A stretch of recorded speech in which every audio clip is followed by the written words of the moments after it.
por que os livros apócrifos não entraram na Bíblia protestante?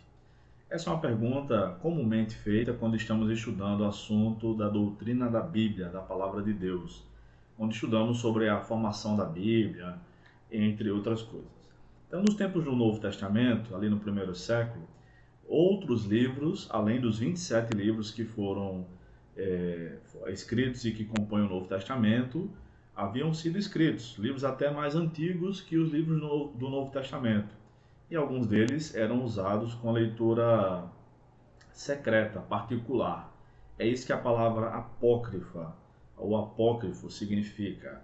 Secreto, mas não secreto de escondido, secreto de particular. Então, muita gente lia esses livros em casa, secretamente, mas não os liam em público nos cultos. Tá? A decisão de colocar esses livros, ou alguns livros, já que eram centenas de livros, apócrifos, no cano, ou seja, na Bíblia, veio apenas depois de um concílio da Igreja Católica, já no século XVI, pós-reforma protestante.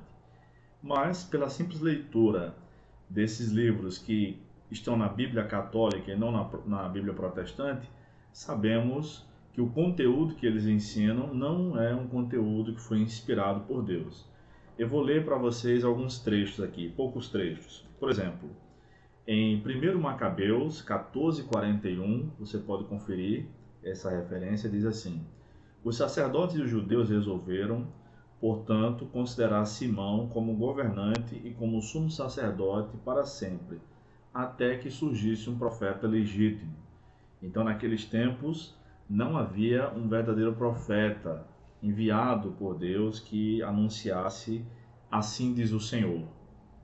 Em Baruque, capítulo 3, verso 4, o livro possivelmente ensina a praticar a oração pelos mortos. Diz assim: Senhor Todo-Poderoso, Deus de Israel, ouve as preces daqueles que já estão mortos em Israel e as súplicas dos filhos daqueles que pecaram contra ti. Eles desobedeceram ao Senhor, seu Deus, e nós somos perseguidos pelas desgraças. Há outro trecho que ensina a orar pelos mortos, nesse caso é mais explícito, segundo Macabeus 12, versos 44 e 45. Se não tivesse esperança na ressurreição dos que tinham morrido na batalha, seria coisa inútil e tola rezar pelos mortos. Mas, considerando que existe uma bela recompensa aguardada para aqueles que são fiéis até a morte, então esse é um pensamento santo e piedoso. Por isso mandou oferecer um sacrifício pelo pecado dos que tinham morrido, para que fossem libertados do pecado. Então são práticas completamente antibíblicas que são ensinadas nesses livros. E, por fim, para que o nosso vídeo não se estenda muito, ainda em 2 Macabeus, capítulo 15, verso 37 ao 39, diz que o livro não é inspirado e até pede desculpas por isso.